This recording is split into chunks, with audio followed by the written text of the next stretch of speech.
السيد الرئيس، أود أن أورد لسيادتكم مزيدا من التفاصيل حول تطورات العدوان المصري على أرض حلايب. تعتبر جمهورية مصر العربية أن ادعاءات السودان بأن محافظة حلايب أراضي سودانية أمر لا يستند إلى أسس قانونية أو تاريخية أو واقعية. على امتداد هذا البحر وتحديداً عند خط عرض 22 يقع مثلث حلايب، الخط الذي رسمه المحتل البريطاني على الخريطة عام 1899 بين مصر والسودان. خط زرع خلافاً طويلاً بين البلدين لم تنتهي فصوله حتى الآن، إلا أن المشكلة أصبحت تتجدد كلما ازداد التفاهم وتباينت وجهات نظر البلدين حول بعض المسائل والقضايا القومية والإقليمية. تعود حلايب إلى الواجهة من جديد عقب تنازل مصر عن جزيرتي تيران وصنافير للسعودية. لكن ما الأسباب الحقيقية التي تقف خلف هذا الصراع القديم الجديد؟ هل هو مجرد نزاع حدودي أم إنه يتعداه إلى تنافس شرس على موارد اقتصادية هائلة؟ أم إن قضية حلايب ليست إلا ورقة ضغط يستغلها البلدان عند اختلاف الرؤى السياسية؟ من المسافة الصفر لمثلث حلايب ننطلق في هذا التحقيق الميداني علنا نصل إلى إجابات.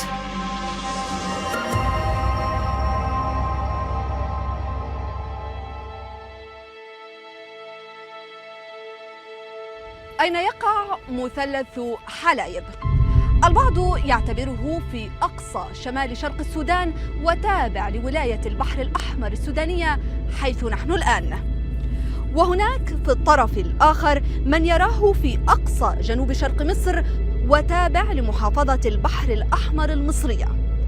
بغض النظر عن مسائل السياسة والسيادة فإن وجهتي النظر تتطابقان جغرافياً.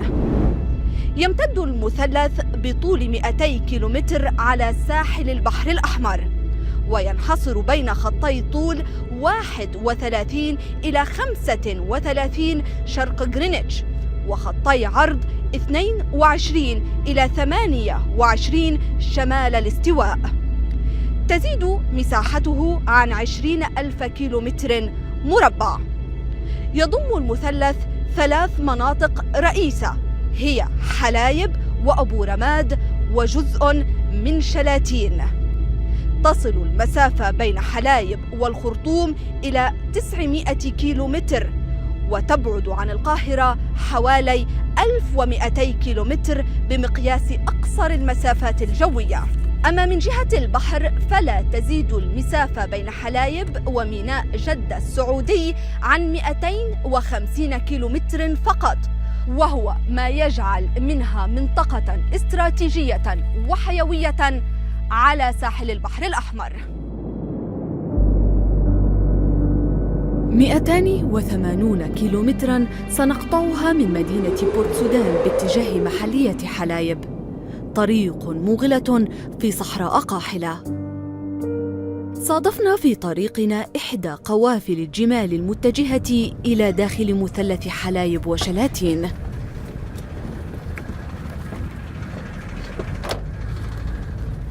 السلام عليكم، كيفك؟ إن شاء الله كويس؟ تمام، ما عندنا عواج الحمد لله. وين ماشي يا عمي أنت؟ وين رايح؟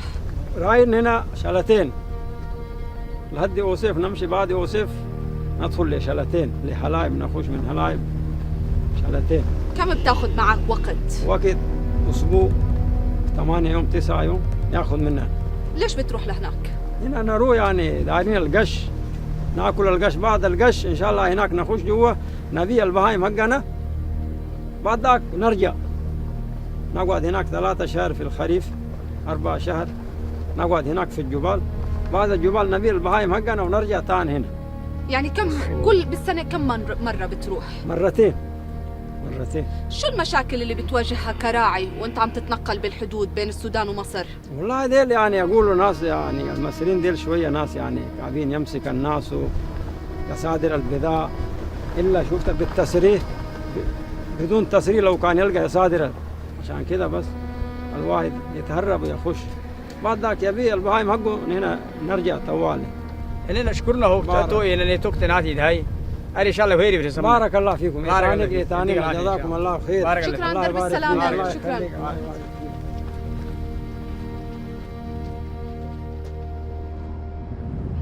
كنت تحكي مع الراعي، هي لهجة أو لغة تستخدموها في قبائل البجا؟ فعلا دي لغة بيتكلموها أهل المنطقة هنا في الشرق السوداني.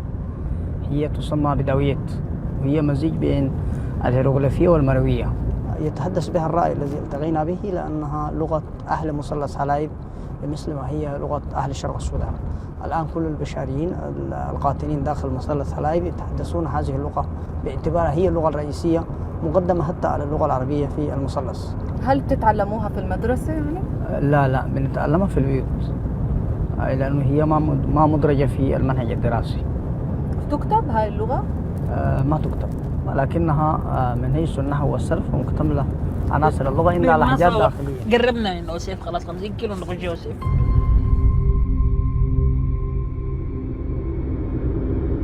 منطقة أوسيف دي منطقة بتاعت توتر أمني، لأنها هي عبارة عن مخيم بتاع نازحين كبير. النازحين ديل طلعوا من سنة 1992 من حلايب بسبب دخول الجيش المصري لها.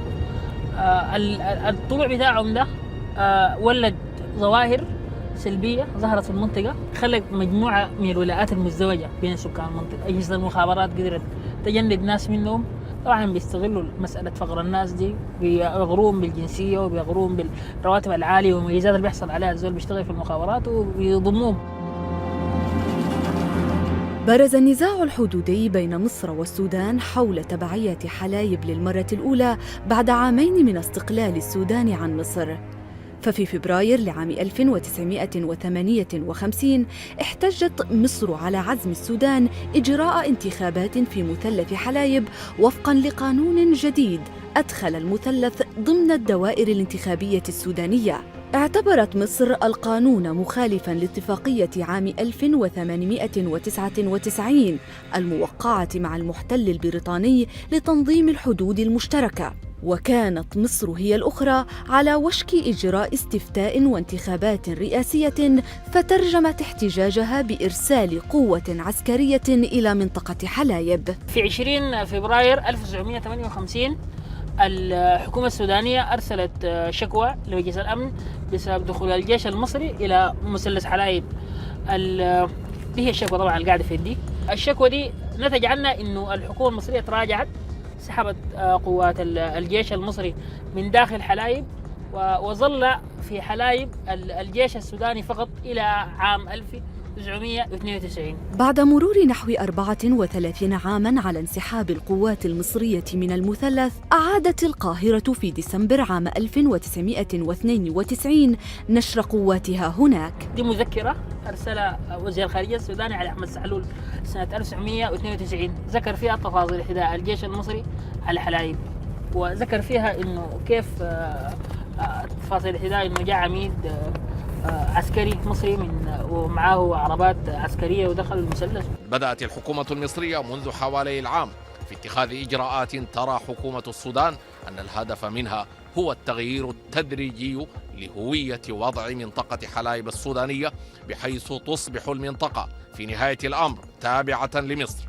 وكان أكبر وأخطر تلك التطورات العدوان السافر الذي قامت به القوات المصرية، التي توغلت بتاريخ 9 ديسمبر 1992 في الأراضي السودانية لمسافة 28 كيلومترا جنوب مدينة حلايب السودانية، وعلى الطريق الذي يربطها بمدينة بورت سودان. بعد أسبوع من مذكرة الوزير السوداني علي أحمد سحلول، وزير الخارجية المصري عمرو موسى عمل رد لمجلس الأمن، وده هو الرد.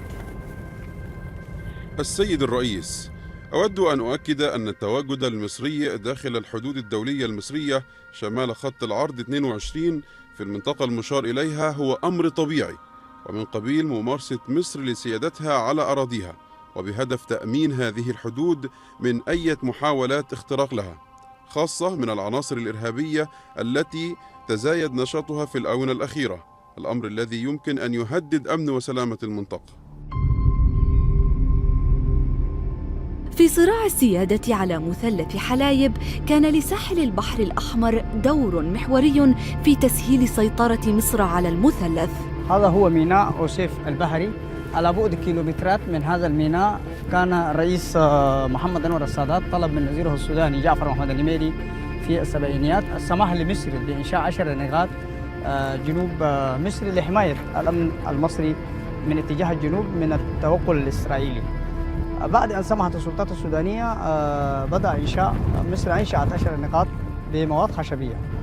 فيما بعد تدرجت مصر لأنها كانت تريد اتخاذ هذه النقاط منصة انطلاق للاستيلاء على المثلث، لذلك أنشأت هذه النقاط في البادئ الأمر بمواد خشبية، فيما بعد تم بنائها بمواد ثابتة.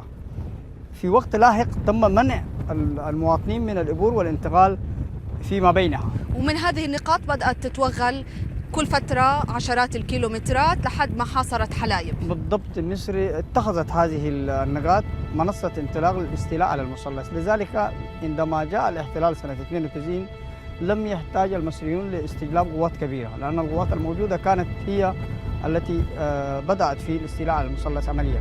وصلت الأزمة ذروتها عام 1995 عندما وقعت مواجهات بين القوات المصرية والسودانية أسفرت عن إصابات بين الطرفين، وقتل 2 من الشرطة السودانية.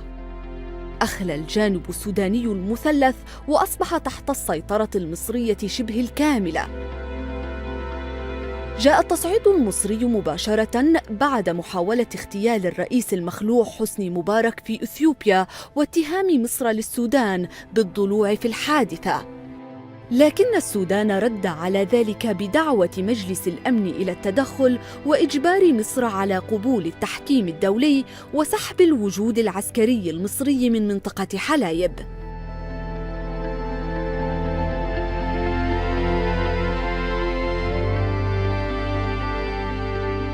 هنا أوسيف، إحدى المناطق التابعة لحلايب المجزأة بين مصر والسودان، والمنطقة الأقرب إلى الحدود.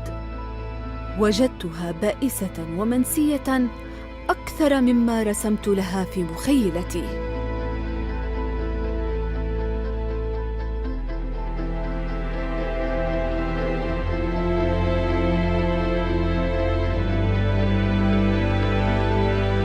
عم محمد، متى تركتم حلايب؟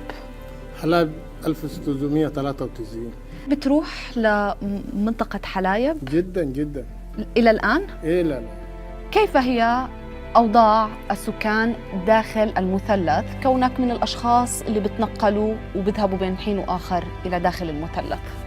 والله الجانب المصري من 92 و95 سيطروا تماما بالتخويف، لأنه الناس دل بيجوا يتعاملوا مع الخاشي ومع المارق والناس اللي بيمرقوا عشان يطلعوا للسودان ويرجعوا لأهالهم، بيبقوا يتعاملوا معهم معاملة سيئة، والناس دل معاملتهم كعبة مرة واحدة. لكن السلطات المصرية تقول بأنها تحمي الحدود من التسلل ومن تجارة البشر ومن أعمال غير قانونية.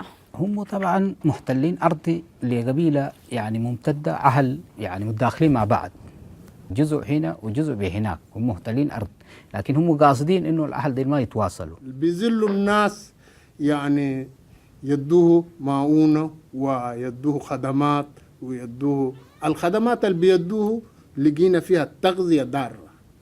لكن مصر لا تلام على تقديم الخدمات إذا ما قارناها بالخدمات التي تقدمها السلطات السودانية. المصريين بيقدموا خدمات لمثلث حلايب ما موجودة حتى في مناطق الأخرى في مصر. ده يدل على إنه استمالة الشعب الموجود داخل مثلث حلايب ليقف في جانب المصري. أما الجانب السوداني ما في خدمات زي ما هو داخل المثلث، لأنه السودان يعيش أول حال بلد كبير ويعيش في صراعات وهروب ومشاكل ممكن أشغلت السودان يركز على هذه المنطقة الحدودية، وهذا ممكن أثر حتى على سكاننا. السكان بقوا يدخلوا إلى مثلث حلايب عشان يتلقوا هذه الخدمات.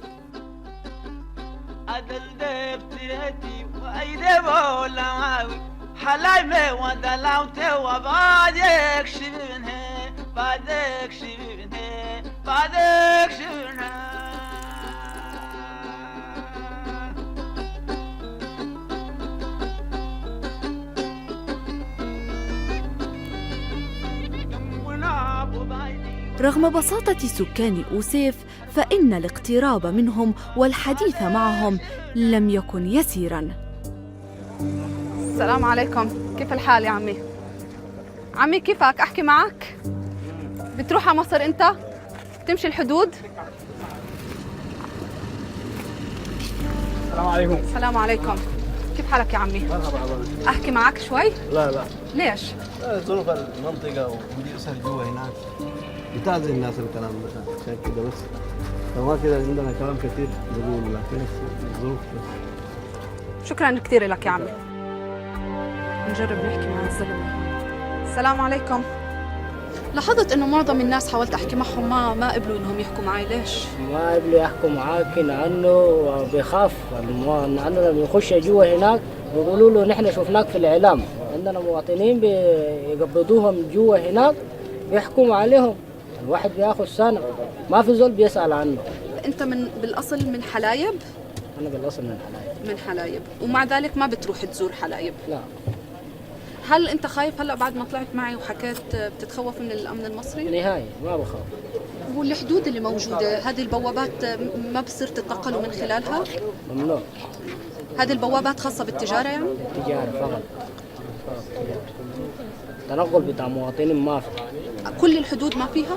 كل الحدود ما فيها، ونحن لو ادينا التنقل مباشر والمواطن بيخش بجواز زي حلفة القديمة كده على اعتبار انه الارض خلاص نحن اعترافنا بانه دي ارض مصرية، لكن هي الارض ارض سودانية ما ارض مصرية.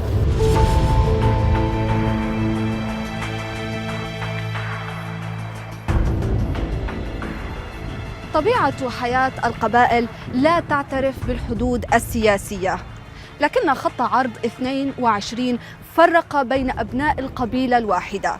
فعلى امتداد الحدود السودانية المصرية لا يوجد معبر إنساني واحد لمرور العائلات، وهذا يدفعهم للتسلل عبر ممرات خطيرة.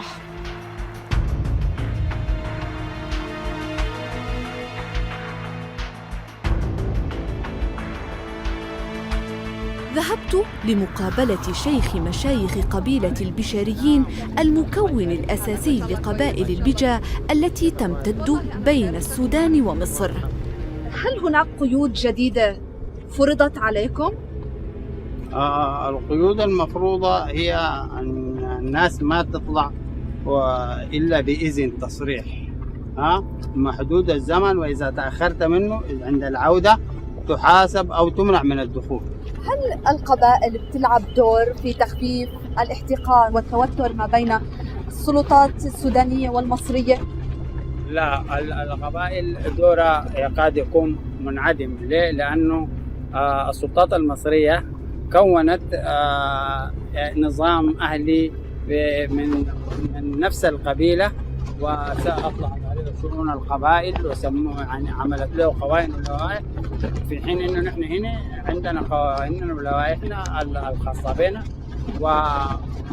ومنعت حتى العمد والمشايخ الموجودين في هنا إن يتواصلوا مع العمد والمشايخ الموجودين في الجهة الثانية. ولهذا أنت ما بتروح على حلايب؟ أنا ما عندي طريقة أمشي حلايب. هل مصر تسعى لتغيير ديموغرافي في مثلث حلايب من خلال تقديم خدمات أفضل للمواطنين هناك؟ وهذا الحاصل، الخدمات اللي بتقدم لإنسان حلايب خدمات ما كان متوقعة ولا تقدمت منذ الاستقلال من قبل ده التقصير اللي كان من جانب الحكومة السودانية. منذ الاستقلال ما قدمت خدمات بالمستوى اللي قدمته مصر، بحيث إنها يعني تغير كما قلت الإنسان في حلايب ويكون يعني أقرب يعني وجدانيا إلى مصر من السودان.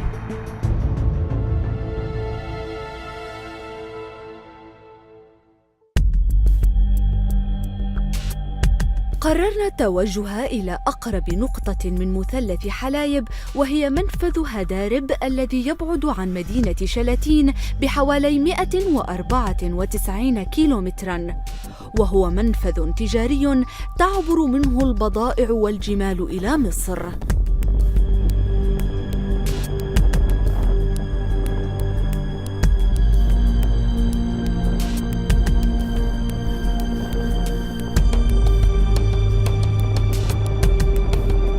هذا هو منفذ هدارب، وهذه قوات الجيش المصري.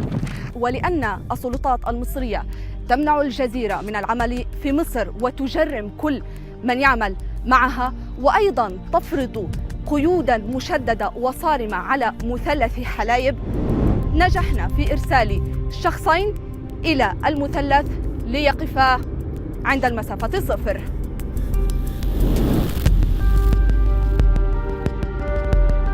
طلب منا الآن مغادرة المنفذ لأن هناك أنباء بأن الجيش المصري قد توغل عدة كيلومترات داخل الأراضي السودانية واعتقل عدد من السودانيين.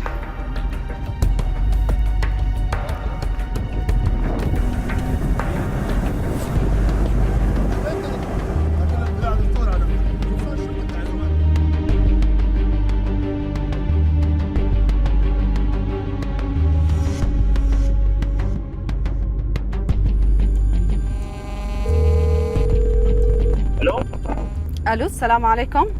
السلام. حامد، وصلتني صور منك، من وين هاي الصور؟ الصور دي من حلايب القديمة. حلايب القديمة. صور كده لعربات دي دمر الجيش المصري لما دخلت حلايب القديمة، الكلام ده في 95. وصور للمدرسة؟ صور للمدرسة، ايوه. صور دي المقررات القديمة، حتى لو ركبت زي ما مكتوب فيها المقررات القديمة، يعني هذه الآن هي قاعدة موجودة بنفسها هي وحالتها الحدث يعني. مزبوط شايفتها. وين أنت هلا؟ أنا حدي في حتة اسمها بير الحصى. وين كمان مرة؟ بير الحصى، قريبة من شلاتين يعني. قريب من شلاتين، تمام. متى رح تبعت لي صور جديدة إن شاء الله؟ أنا بكرة حرسل لك صور جديدة، واجتهد كمان أصور لك صور فيديو كمان. إن شاء الله، شكرا.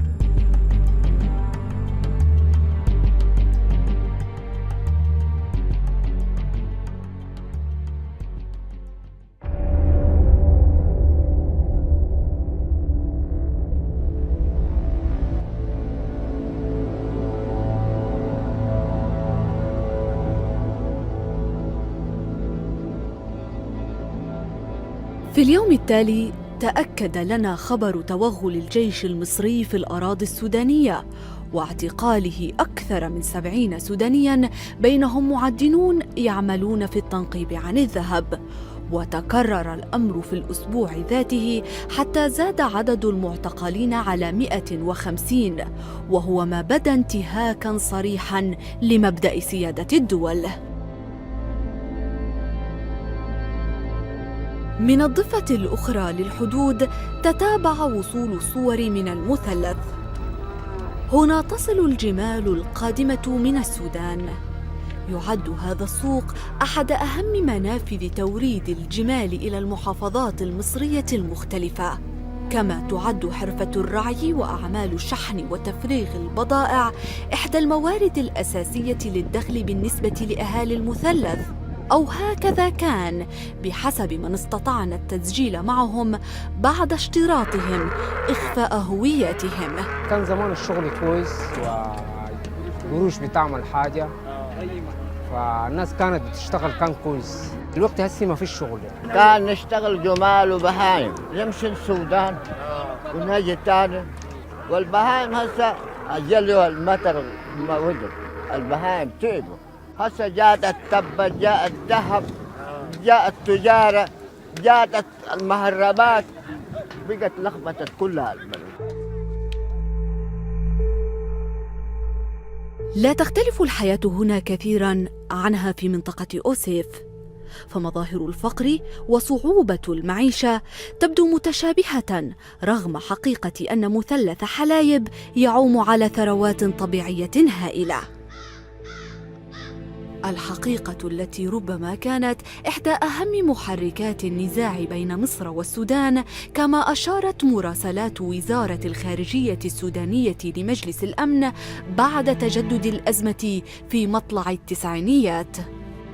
السيد الرئيس، عندما قام السودان مؤخرا بمنح حق التنقيب عن البترول في محافظة حلايب لشركة كندية، وسمح لبعثة يابانية للتنقيب عن الآثار بالعمل في المحافظة، تجددت ادعاءات مصر بسيادتها على حلايب وشلاتين، محاولة بذلك تجريد وإزالة السيادة السودانية على موارد المنطقة وثرواتها الطبيعية. لكن مصر ردت على ذلك بإنذار شركات النفط العالمية بأن أي اتفاق مع غير الحكومة المصرية هو اعتداء على السيادة. كانت نتيجة هذا الإنذار أن انسحبت الشركتان من حلايب، وفرضت مصر منذ إذ واقعاً جديداً واصلت معه أنشطة المسح الجيولوجي والتعدين بهدف جذب استثمارات جديدة. تمكنا من الحصول على خرائط حديثة من هيئة تعدين مصرية تظهر توفر احتياطات هائلة من المعادن المختلفة، أهمها خامات الذهب والمنغنيز إضافة إلى عنصر اليورانيوم. غنى المثلث بهذه الثروات خصوصاً الذهب جذب بعض أبناء المثلث ووادي النيل إلى التنقيب.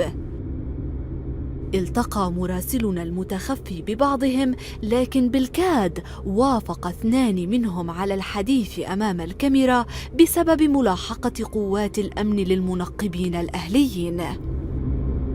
جبل ده احنا فاتحين واحنا مطلعين الخير ده. فين الكلام ده؟ يعني من بدري، بس يعني ايه محدود. يعني ايه بس ايام الثورة بقى كله يشتغل. يطلعوا الذهب ده كيف؟ هي لها طريقتين. طريقة بالجهاز، دي مرحلة. الأولانية بيدوي. ازاي يدوي؟ بنلقط العروق الصغيرة، تنظيف يدوي، فبتتخلط، بتتضرب، بتطحن يدوي، بنلقطها بننزلها بعربياتنا تحت في الطحون. والمرحلة الثانية بالجهاز. الجهاز بيجي لك يصفر لك على الخامة. الجهازات دي انت وحظك، ممكن مرة تجيب معك 10 جرام، ممكن مرة تجي خسران. الطن يطلع لك، يعني هي أرزاق 18 جرام 17 جرام. في حتت الطن بيطلع كيلو. أكثر نسبة شغل فيها ذهب هي يعتبر بالنسبة لحلايب وشلاتين والعلاقي. ضب رماد وكده فوق. تقدروا تمشوا هناك؟ الأول كنا بنروح فيها، لما تعرف بقى فيها ذهب قديش خطة فيها حكاية. اللي بيتمسك الأول كان نقول له ياخدوا الخامة اللي معاك وخلاص ويسيبوك. دلوقتي بقينا احنا نتكلم على الخامة. طب انتوا تاخدوا مننا الخامة ليه؟ رخصونا. احنا على كده بنطلع بتساريح، بس التساريح دي لما نتقبض بيها، احنا بناخد التساريح دي من هنا، لما نتقبض بيها بنمدها مش عارف بقى الرتبه، هي رتبه ده بيقول لي خد قطيعها وخدها في اي حته تعجبك. طيب الماما هو تصريح ياخد منكم. تحت شعار تقنين الاستغلال العشوائي للذهب، أسس الجيش المصري عام 2012 شركة تدعى شلاتين في مثلث حلايب بشراكة مع هيئة الثروة المعدنية المصرية. لكن الأمر بدأ أبعد من الهدف المعلن، فقد استحوذت الشركة على أكثر من 15 منجماً موزعة في مساحة تقدر بحوالي 14,000 كيلومتر مربع، واستعانت بشركات أخرى من الباطن لتغطية هذه المساحات الكبيرة. ولا يعرف بالضبط صافي الناتج من هذه المناجم في ظل سيطرة الجيش على المنطقة وعدم خضوع شركاته للجهات الرقابية. كما فرضت شركة شلاتين نسباً تصل إلى 20% على ما يستخرجه المنقبون الأهليون من الذهب، مقابل منحهم تصاريح بمدد لا تتجاوز 10 أيام في المرة الواحدة. تلك الإجراءات دفعت كثيراً من المنقبين إلى الهروب من التعامل مع شركة شلاتين والشركات المتعاونة معها. الشركات دي بيحميها الديش، والديش دي البلد عزبته. يعني أنا جيت، إحنا دخلنا بنديهم كيلو الذهب مثلا، يعني نديهم الطن، إحنا عارفين بندق بإيدنا مثلا كيلو، الكيلو يطلع جرام، يعني بنطلع من الحتة دي جرام، الكيلو يبقى يطلع لنا من الطن كيلو، حسبة محسوبة، يعني زي ما انتوا بتقولوا كده دراسة جدوى. لا هو ممكن الطن ده ما يطلعش كيلو مع الشركات عشان مسنود به بالديس، يطلع لك جرام، ورح تدفع منه النسبة بتاخد 12%، ده 12 لحد ما انت ده اللي بتقلك تدخل جوا بيبقوا 18، بيتشال منك بقى نصه، فبيدخلوك في حوار احنا ما نعرفوش، ضريبه مضافه مش عارف ضريبه ايه وايه، يعني تطلع مديون. يعني ممكن تودي ذهب وتدفع فلوس. طيب تودي الذهب ده وين؟ احنا بنودي شغلنا للصاغه، الصاغه أأمن لينا من الشركه، من الشركات، اسكان دبي او باقي الشركات دي. قصدك شنو بدبي؟ يعني في شركه من دبي عرضت تاخذ الذهب، بس بتاخد، بس مش عارف اقول لك، الناس ما بتامنش، احنا غلابه قوي وعارفين لقمه عيشنا، مش هبل للشركات، من الاخر بتسرق. استوقفنا اسم شركة دبي، وبعد بحث طويل علمنا أن من بين أبرز الشركات التي استعانت بها شركة شلاتين شركة خليجية تدعى ثان دبي الإمارات للموارد الطبيعية والتعدين. بدأت الشركة عملها في المثلث منذ 2014 وتستحوذ على مساحات كبيرة للتنقيب. وقد نقلت صحيفة مصرية محسوبة على النظام أن الشركة ستعلن عن كشف تجاري لاستخراج الذهب من مصر بين عامي 2017 و2018. توجه الإمارات نحو الاستثمار في مثلث حلايب رغم كونه منطقة متنازعاً فيها لم يقف عند هذا الحد. ففي 21 من إبريل لعام 2016 أعلنت شركة أبو ظبي لطاقة المستقبل مصدر في بيان في موقعها الرسمي أنها سلمت القاهرة 4 مشاريع للطاقة الشمسية في مناطق نائية واستراتيجية شملت مثلث حلايب، فيما يشبه اعترافاً رسمياً من دولة الإمارات بتبعية المثلث لمصر. أتى إعلان شركة أبو ظبي بعد أيام من توقيع مصر والسعودية اتفاقية تحديد خطوط الأساس للمناطق البحرية لكلا البلدين في البحر الأحمر وخليج العقبة، والتي تنازلت بموجبها مصر عن جزيرتي تيران وصنافير للسعودية. ولأن مثلث حلايب يمتد على ساحل البحر الأحمر بحوالي 200 كيلومتر، فقد طالبت السودان في الشهر ذاته مصر والسعودية بالاطلاع على تفاصيل الاتفاقية لمعرفة ما هي الحدود التي تم التفاوض عليها، وما إذا كان المثلث وإقليمه البحري مشمولين في الاتفاقية. حملت كل هذه الحقائق والعديد من التساؤلات إلى الخرطوم لمقابلة وزير الخارجية السوداني إبراهيم غندور.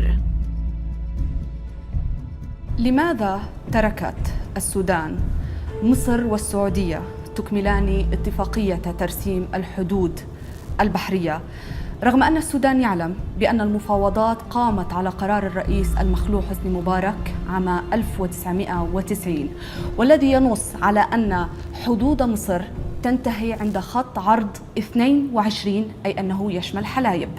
تواصلنا مع الإخوة في البلدين الشقيقين المملكة العربية السعودية وجمهورية مصر العربية، طالبين أن نطلع على الاتفاقية بين البلدين، إذ أن لدينا اعتقاد جازم أنها تمس جزء عزيز من حدودنا البحرية.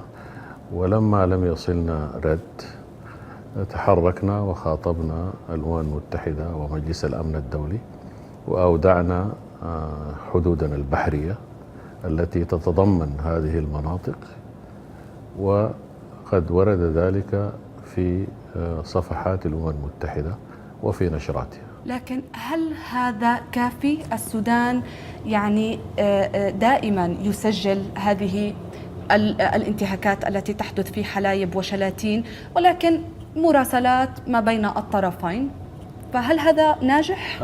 هو ناجح في تثبيت الحقوق، ولكن ربما لا يكون ناجحا في الوقت الحالي في إرجاعها. لكن لا زلنا نعول على قانون الإخاء، إما أن نتفاوض مع أشقائنا في مصر أو نحتكم إلى المحاكم الدولية، وحينها يمكن أن يثبت صاحب الحق حقه. لكن مصر ترفض تماما الذهاب إلى التحكيم. الشعب السوداني لن ينسى حلايب وسيسلمها جيلا بعد جيل. لا نريد لحلايب أن تكون سببا في عراك أو قتال بين البلدين.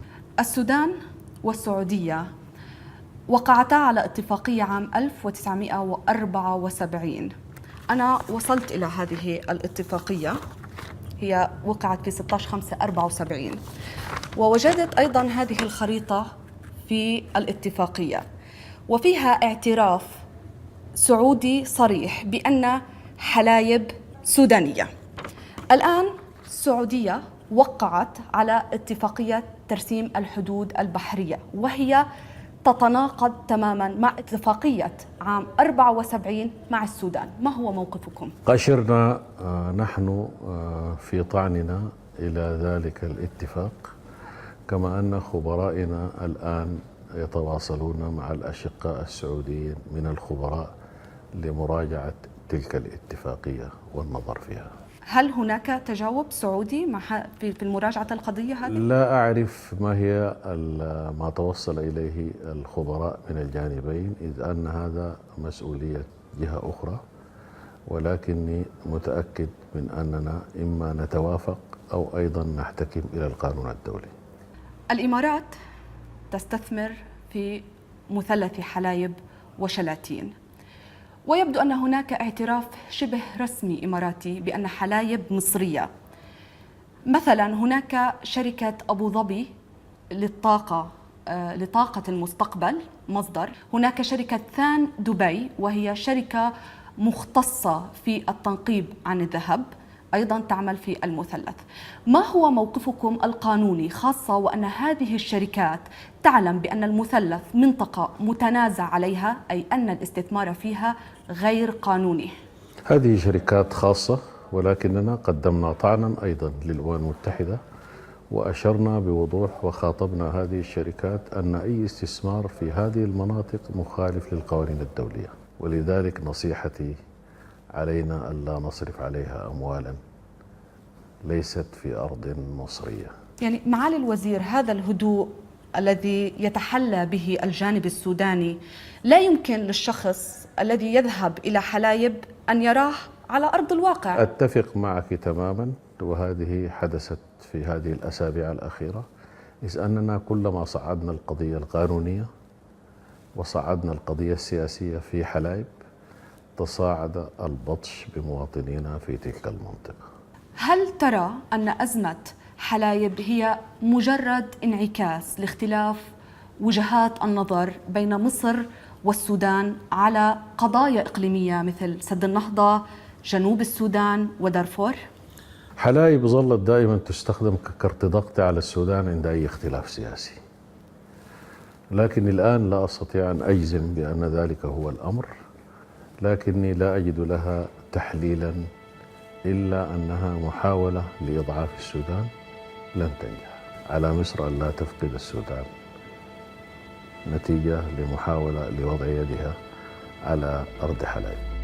خرجت من مقابلة غندور بموقف سوداني رسمي تغلب عليه الدبلوماسية الحذرة، لكن كان واضحاً أن قضية حلايب هي نقطة الضعف الرئيسة في العلاقات مع مصر، خاصة وأن السودان يرى أن حلايب أخذت منه على حين غرة.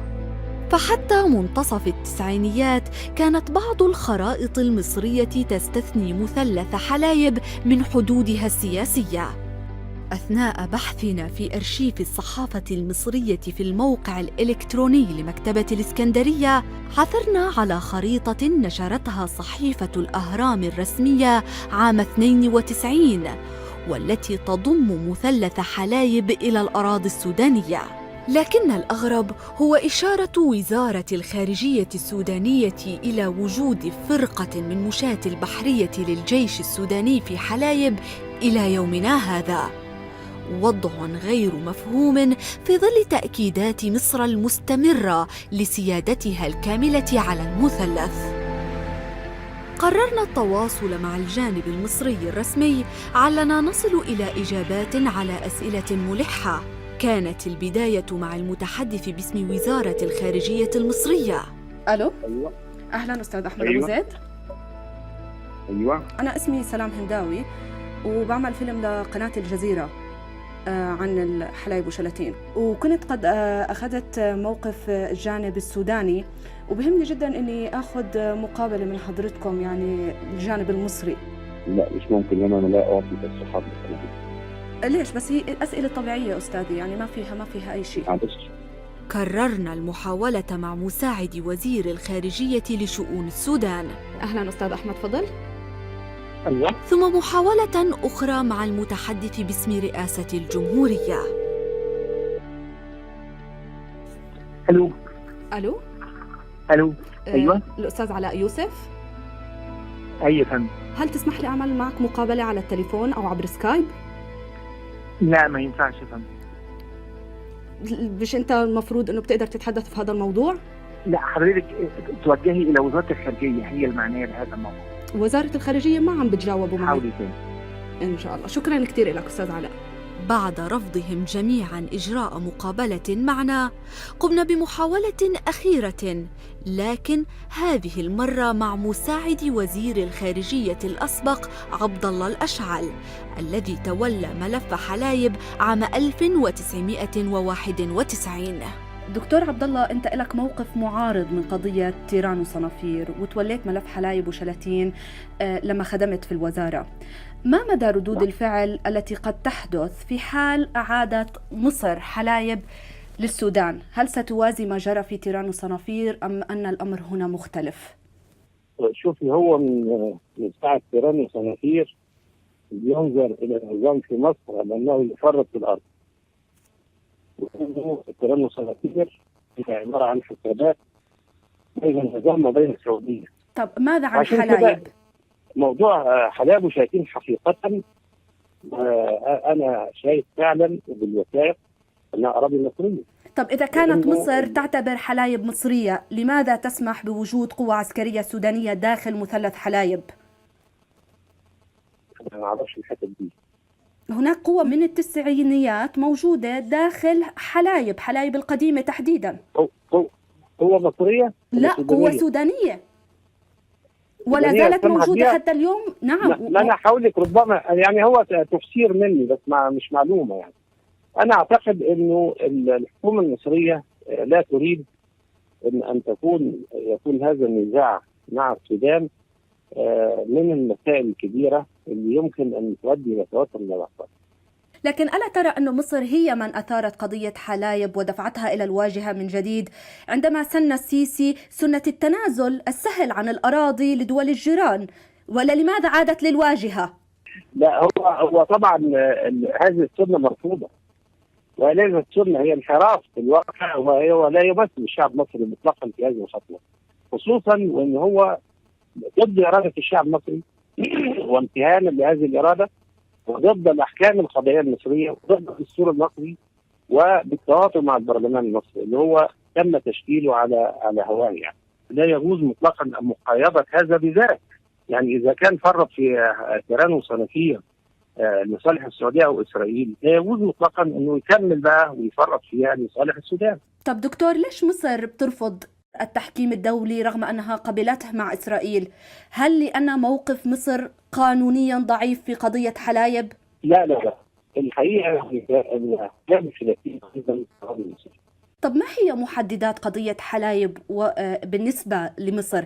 المبادئ أو المصالح؟ خاصة أنه السيسي قال بأن المبادئ هي من دفعته لإرجاع تيران وصنافير للسعودية. لماذا لا يفعل ذات الشيء مع السودان؟ السودان بلد جار. لا هو السيسي بيقول إرجاع، بس هي في الحقيقة أنه هو ارتكب خطأين كبار. الخطأ الأول أنه باع الجزر، الخطأ الثاني أنه أصر على أنها لم تكن مصرية في يوم من الأيام. هذا غير صحيح، هي مصرية قبل السيسي وبعد السيسي، وهو يعلم ذلك جيدا. إذا ما كانش يعرف كده، المحكمة قالت لا شك عندي في أن تيران وصنافير أراضي مصرية وأن حلايب وشلاتين أراضي مصرية. تنازل الحكومة المصرية خلافا للمصلحة المصرية العليا ولحسابات تتعلق بعلاقة النظام بالسعودية اللي سندته على القيام في 3 يوليو، ده لا يمكن أن يقاس عليه. لم أحصل على أجوبة تبرر موقف مصر المتشدد من مثلث حلايب، خاصة إذا ما قورنت أهميته العسكرية بالموقع الاستراتيجي لتيران وصنافير. لكن على ما يبدو فإن المصالح الاقتصادية للجيش المصري وحلفائه في المثلث قد تفسر ولو جزئياً هذا التشدد مع السودان في ظل أزمة اقتصادية خانقة بعد انقلاب 3 يوليو وسيطرة الجيش على مقاليد الحكم في مصر. ومع استمرار التنافر السياسي الذي تطفو آثاره وتختفي بين فينة وأخرى، تبقى تبعات النزاع الحدودي بين البلدين ثمناً لا يدفعه سوى سكان المثلث.